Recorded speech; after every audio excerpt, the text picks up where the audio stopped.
السلام عليكم ورحمة الله تعالى وبركاته. الحمد لله وصلى الله وسلم على سيدنا محمد رسول الله. أما بعد, Rasulullah sallallahu alayhi wa sallam, il dit: Inna Allah farada fara'ida fala tudayyuha wa hadda hududan fala ta'taduha wa sakata an ashya'a rahmatan bikum min ghayri nisyanin fala tas'alu anha.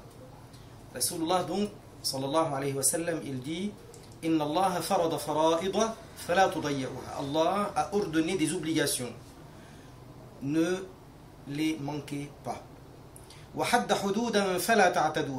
Et il a imposé des limites, ne les franchissez pas.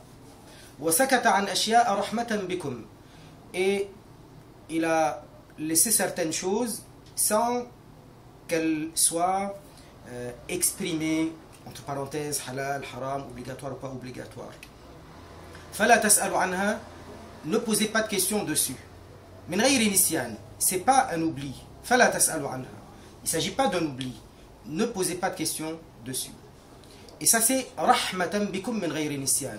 Ça veut dire par miséricorde envers vous, il n'y a pas d'oubli, alors ne posez pas de questions dessus. Le hadith, je vais commencer par la partie de la fin, lorsqu'il dit wa sakata an ashya'a rahmatan bikum min ghayri nisyan, et il a laissé certaines choses sans qu'elles ne soient exprimées, entre parenthèses. Ça veut dire est-ce que halal, est-ce que haram, est-ce que obligatoire ou pas obligatoire, par mesure de miséricorde envers vous, et ce n'est pas par oubli, fala tas'alu anha, ne posez pas de questions dessus.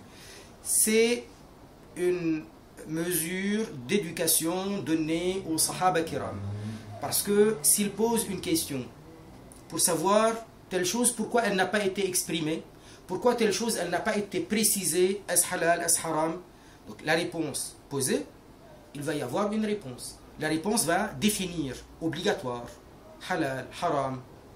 À partir du moment où elle est exprimée comme haram, c'est fini. La loi est imposée. À partir du moment où elle est exprimée comme obligatoire, c'est fini. On ne peut plus revenir dessus. Mais quand elle n'est pas exprimée par les textes de la charia, Coran et Sunna, ça laisse aux sahaba, aux tabi'in, tabi'in, ça laisse à la umma, ça veut dire les mujtahidin, les jurisconsultes, les grands dignitaires, qui sont des spécialistes, des érudits, ça leur laisse la possibilité de donner des interprétations, et c'est une rahma pour la umma.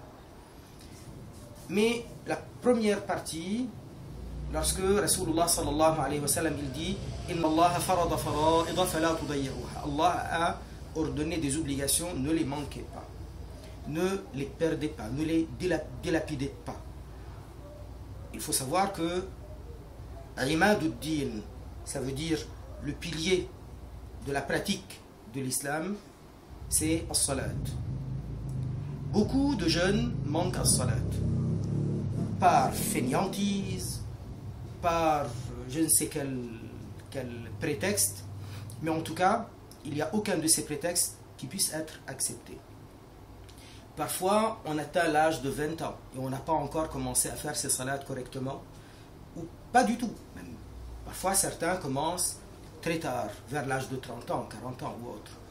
Quoi qu'il en soit, une salat manquée, c'est un grand péché. Une, c'est déjà un grand péché. Et une salat qu'on a manquée parce qu'on l'a mal faite, parce que parfois, la salat qui tient sur des piliers, ruku' c'est un pilier, la qira'a du Coran dans la salat, c'est un pilier, sujoud, c'est un pilier. Et chacun de ces piliers tient à partir de certaines conditions. On ne peut pas faire sijda n'importe comment. On ne peut pas faire ruku' n'importe comment. Il y a des conditions de sa manière de se tenir. Ça, c'est des piliers. Il y a des conditions de validité. Quelqu'un qui arrive, il n'a pas fait al-wudu correctement. Son wudu n'est pas valable. Ou il a une najasa sur le corps. Sa salat ne va pas être valable. Ça, c'est les conditions de validité. Ou il y a des choses qui annulent la prière. Quelqu'un qui, pendant la salat, il a fait quelque chose qui l'annule. Par exemple, à un moment donné, il a hésité. J'arrête ma salat ou j'arrête pas ma salat. J'arrête ma salat pour répondre au téléphone ou j'arrête pas ma salat. J'arrête ma salat pour aller ouvrir ou pas. Ça annule la prière sur le champ. Il y a des choses comme ça qui annulent la prière. Parler, même en quelques mots, même en quelques lettres. D'après l'imam Abu Hanifa, si quelqu'un exprime une émotion. On ne parle pas de quelqu'un qui est ému par la récitation du Coran et par émotion, il a pleuré peut-être. Il ne s'agit pas de ça. On parle d'autre chose, communiquer avec quelqu'un. Tout ça, ça annule la prière.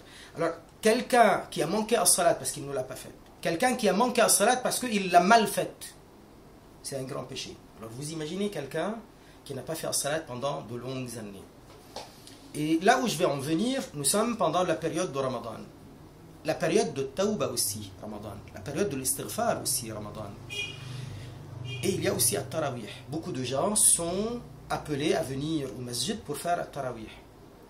Mais on ne peut pas faire At-Tarawih si on a des obligations qu'on appelle ici Qada Umri, ou exprimé à la mauricienne Qaza Umri. Donc, c'est pas valable. On ne peut pas faire nafila si on n'a pas fait l'obligation. Farada fara'ida fala tudayyi'uha. La première des choses, la plus importante, c'est les fara'id. Et dans le hadith Qudsi, Rasulullah sallallahu alayhi wa sallam, il dit, Man aada li waliyan, Rasulullah qui dit, Allah a dit, Man aada li waliyan, faqad adhantuhu bil harb. Celui qui est hostile à un de mes ennemis. Celui qui est hostile à un de mes walis, faqad adhantuhu bil harb, je le préviens car il est en train de me faire la guerre.